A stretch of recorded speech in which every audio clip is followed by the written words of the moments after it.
Hello, my friends. Katie Day with the Move Me to Texas team down here in Houston, Texas today. We're doing a little bit different of an episode for the Real Advice podcast, and I'm really excited. And I really just should have said I'm so excited for another episode of the Real Advice podcast. Today, what we are going to do is mix it up. I'm going to be interviewing my partner here, Stephen Kim Holmes, out of Toronto, Ontario, Canada.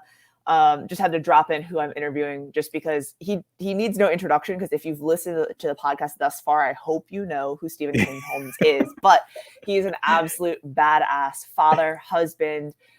His wife is really more of a saint than, dealing with him.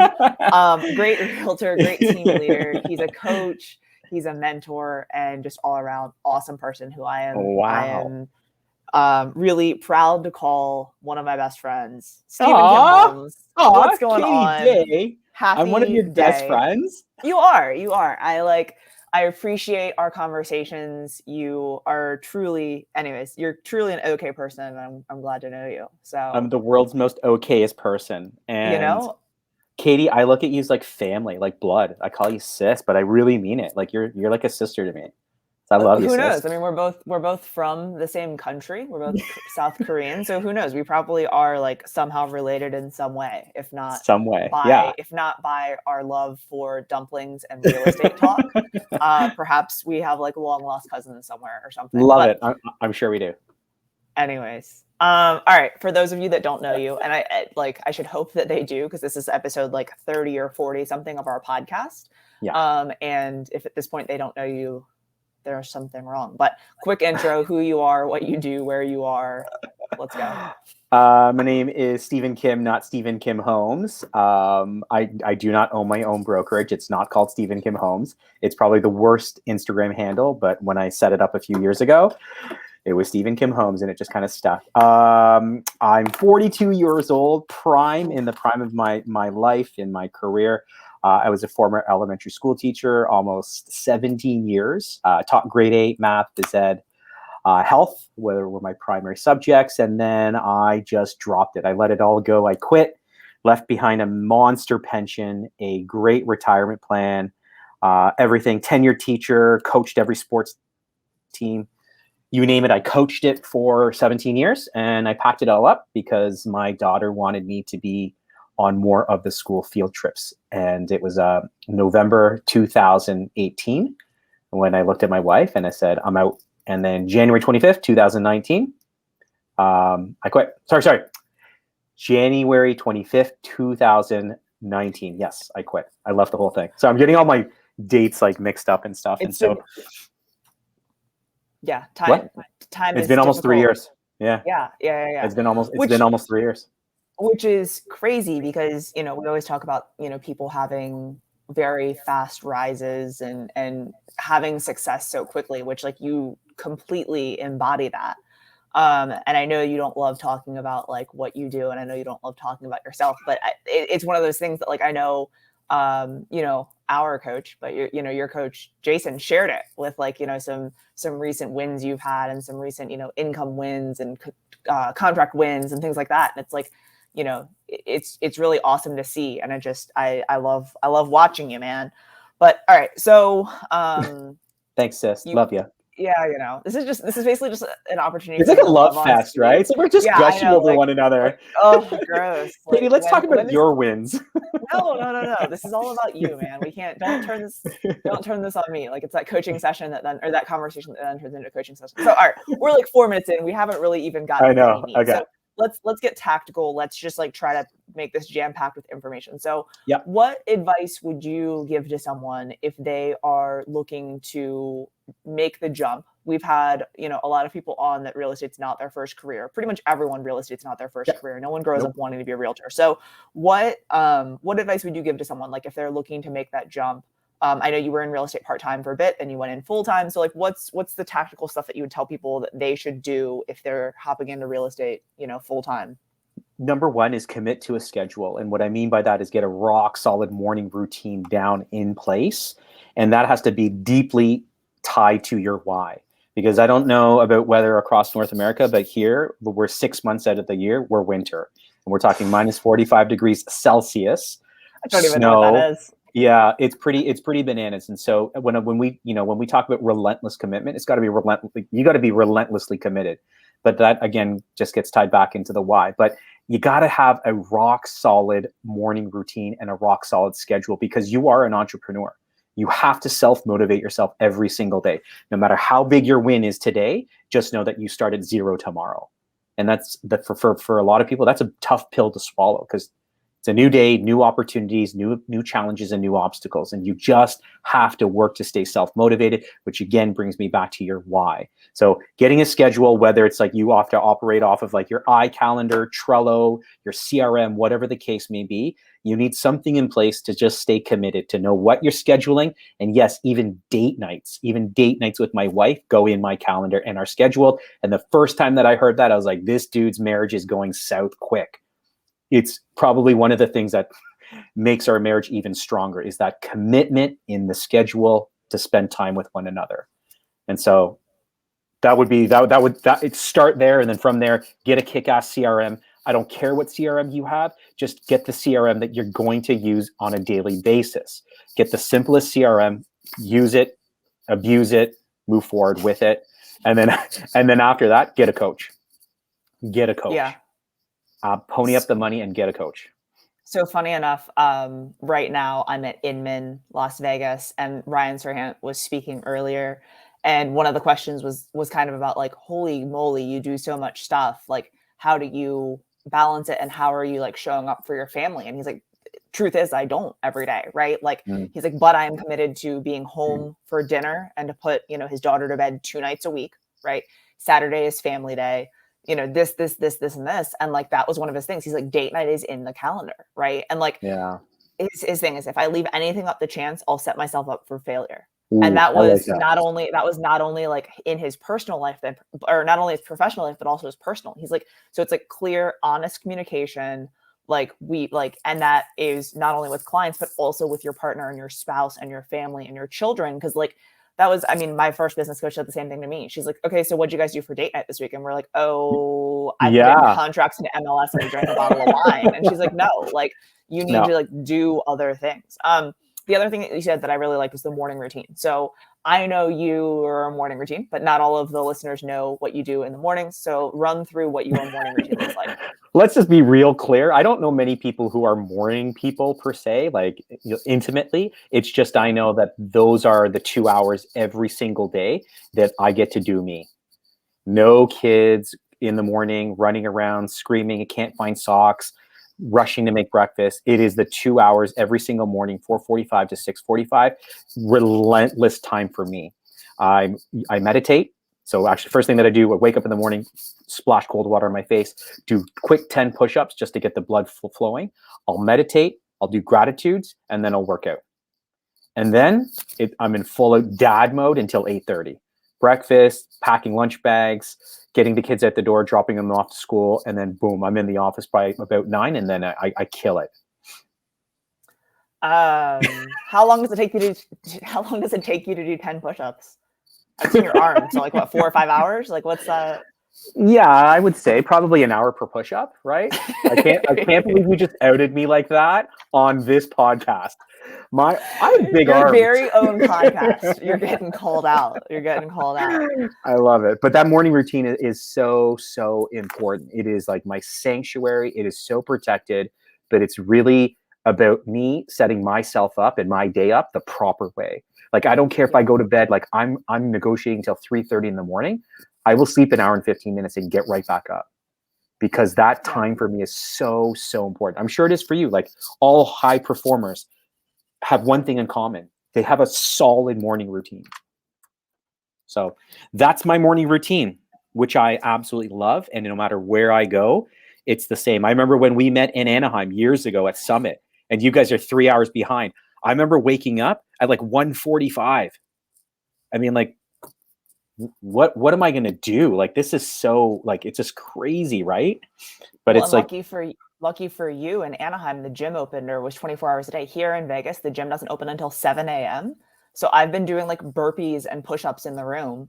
And I did yoga yesterday in the room because I had a 7:30 meeting this morning. So I just did a bunch of push-ups and then took a shower. I was like moving my body in a powerful way. That's random push-ups insane. in my hotel So room. maybe I Anyways, don't want to go to Elite Retreat because of that. Just kidding. we'll Just kidding. I'm going. we'll I'm look up going. a gym. It's fine. We'll figure it out. Sweet. Anyways, so you have a powerful morning routine. Yep. I love that. I think that it is super important, and I think like I'm always a proponent of working out in the morning because it gets your blood moving. And there's just so many things that can go wrong throughout the day. So if you don't get it done in the morning, like you might be Yeah. just completely screwed. Like just getting a solid sweat on in the morning is so rewarding. Like just dripping. I love that. Starting off the morning just dripping with sweat is We've so seen it in good. your Monday morning motivation. So With my shirt um, off. sorry, listeners.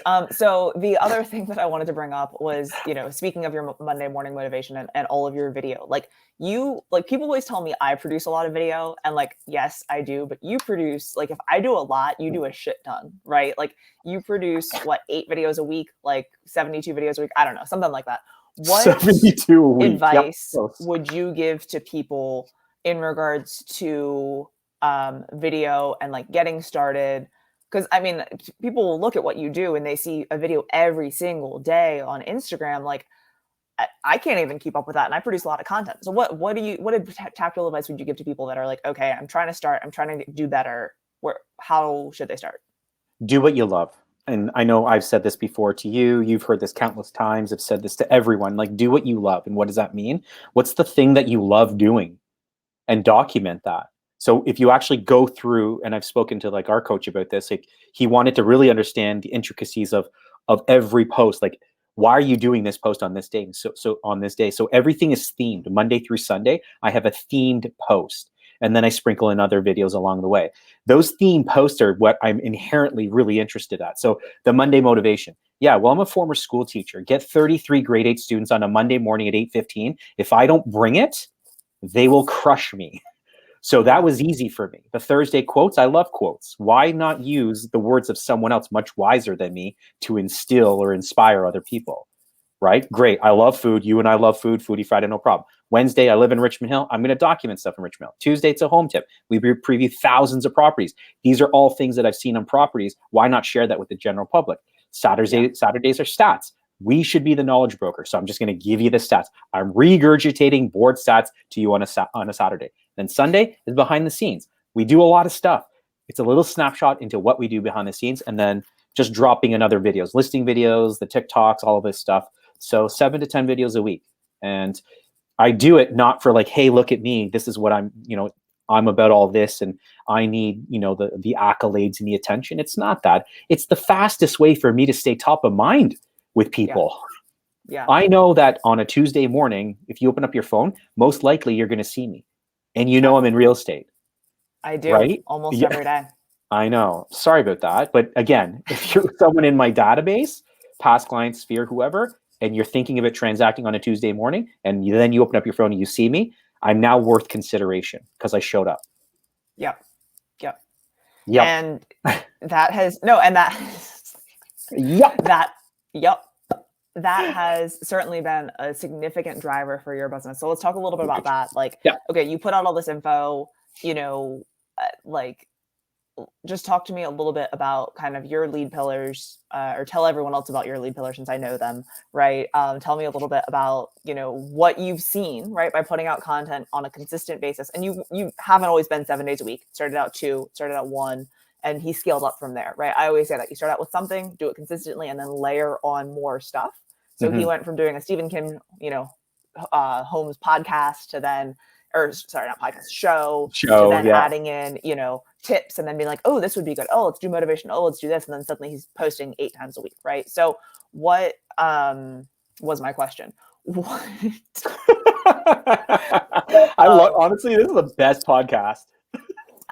I feel like, we know each other almost too well. It's So like hard when to I ask don't know questions when you. someone, I know. when hear I you. don't know someone as well, I'll have like all of the questions, all of the topics I want to go over. But I was like, hey, we both do this enough and we have enough rapport that like, let me just wing it. And I just completely forgot what I was talking about. So you put out a lot of content. Main lead pillars. Yeah. I think that's where you're going. Like, yeah, lead pillars. Let's talk about like, how do you get people from like, okay, I post a shit ton of videos to like, okay, now that these people are contacting me to do business. What do your lead pillars look like?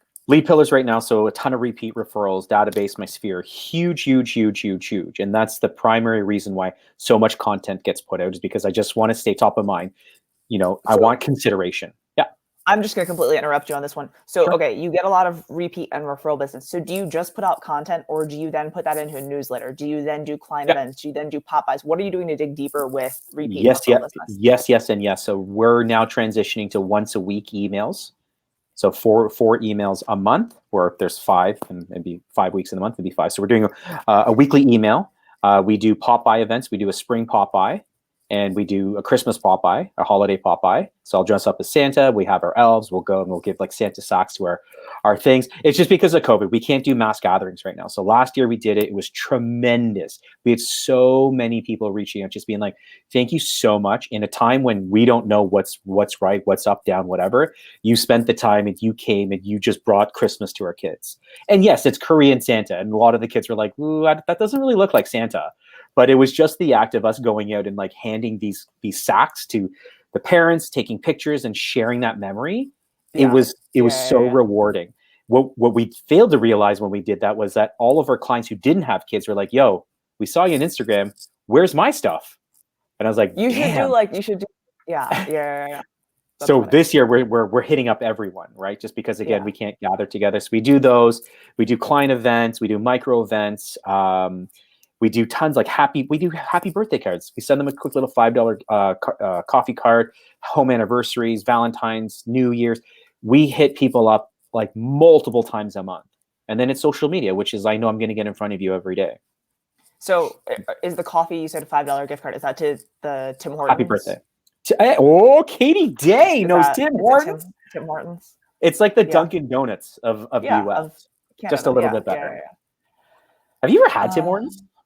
I haven't. You haven't invited me to Toronto to try it. Oh, really? Really? So I I'm just didn't kidding. invite you a couple of You years? have Yeah, thank invited you. me to Thank you. Toronto. Thank you. Thank you. But you invited me in the winter, and I'm like, You you got to met get the me. experience. You're not coming up. You got to like.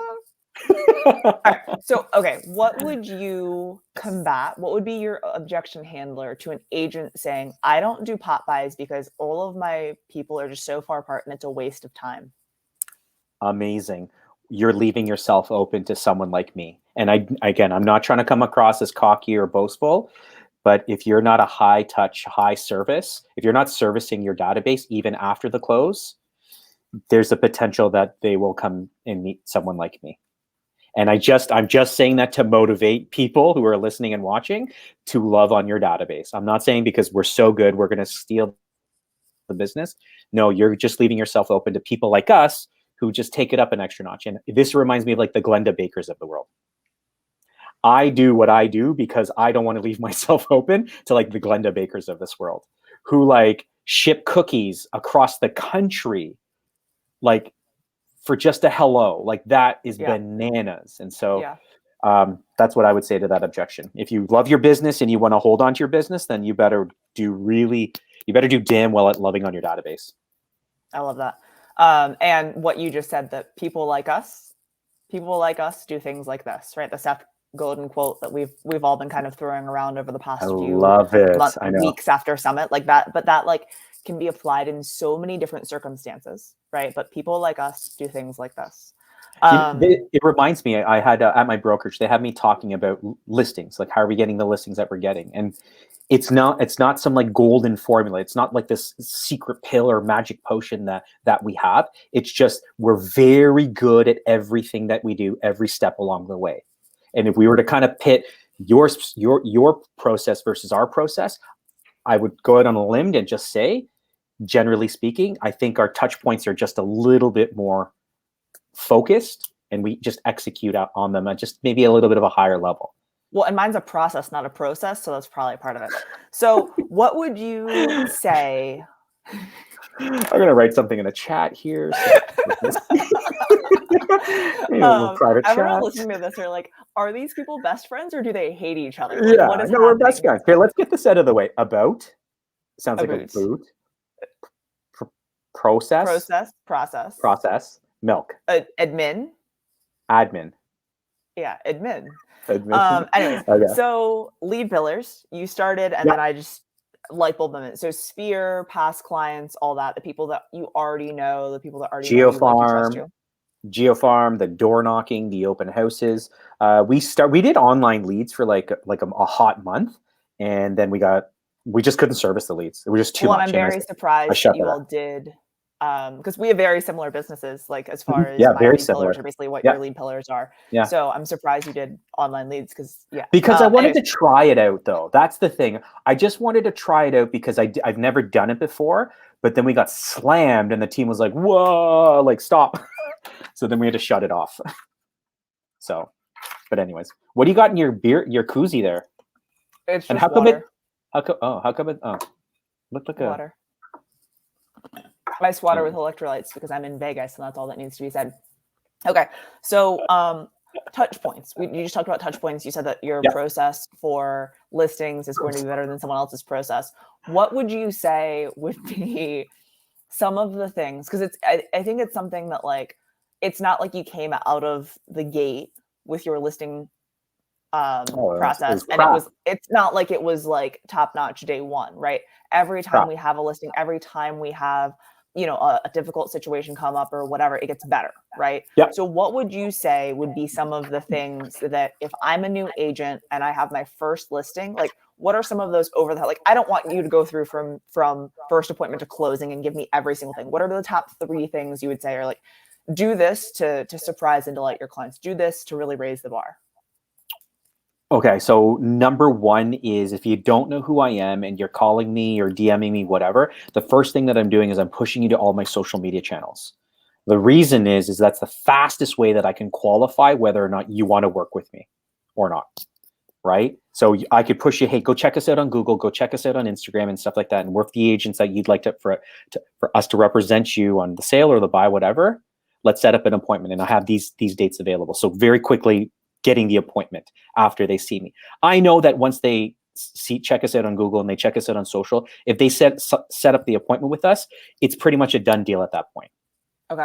And that's just after the past couple of years, just having done this so many times, and if you're on a listing, we send you a pre-list package. And in the box is our listing presentation that's nicely bound. We got some cool swag in there. It's fantastic. And then it's a bomb thanking you for the opportunity once we get off the phone, for inviting us over to your house, whatever the case may be. So pushing you to socials, there's a pre-list box with some great merch, and then the bomb follow-up. And then the day of the listing appointment is another bomb, just saying hello. So already those 4 things right then and there, these aren't brand new. They're not brand new things. How many times have people, no one does it though. Like how many times have I heard this, but who actually sends a pre-list pack? Who actually sends a video? Like 1% of the 1%. All right.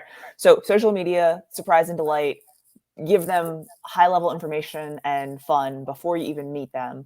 Do a video, all great tactics. What's one more thing that's like, people are like, damn, Know Stephen your Kim knows. numbers like nobody else. Like I'm telling you, when people say be the knowledge broker, I know very confidently if you have me coming to your house for a listing appointment, no one will know their numbers better than I will.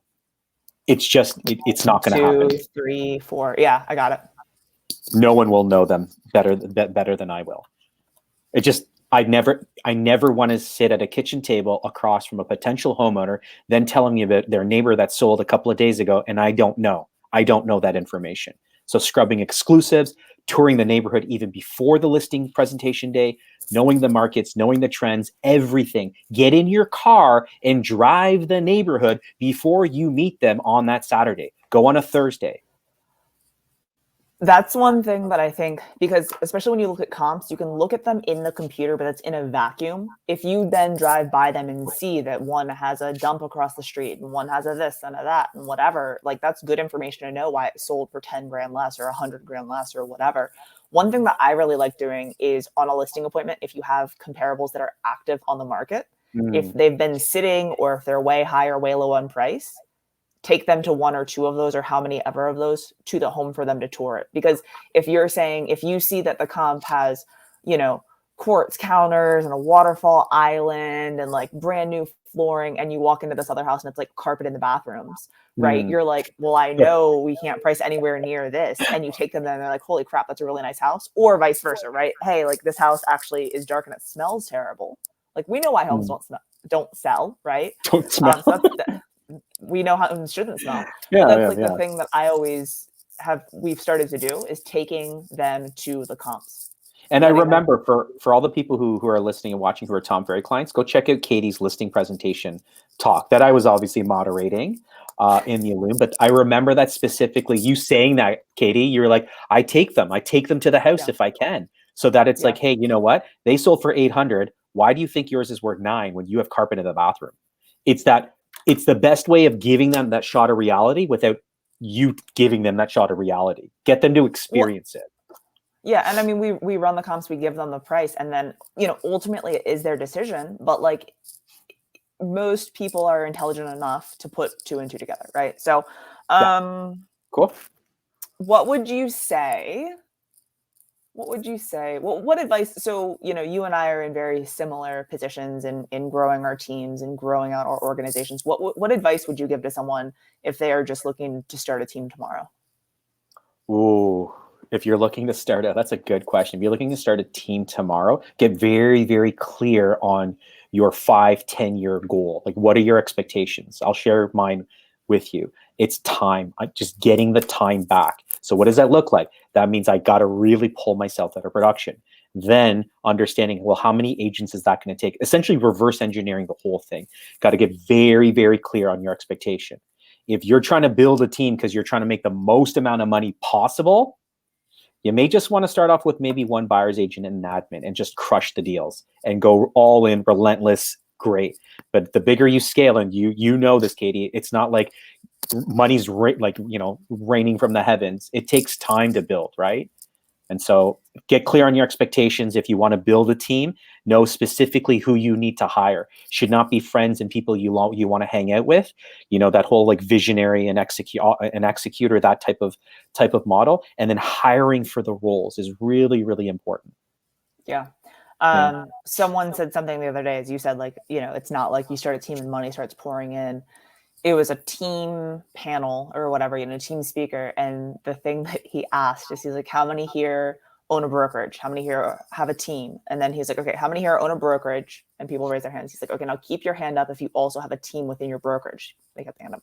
Now keep your hand up if you're also still in production. Some people kept their hand up. And then he's like, now keep your hand up if the only reason you're still in production is because that's the only way for you to actually make money, because your team and your brokerage and your other things aren't profitable.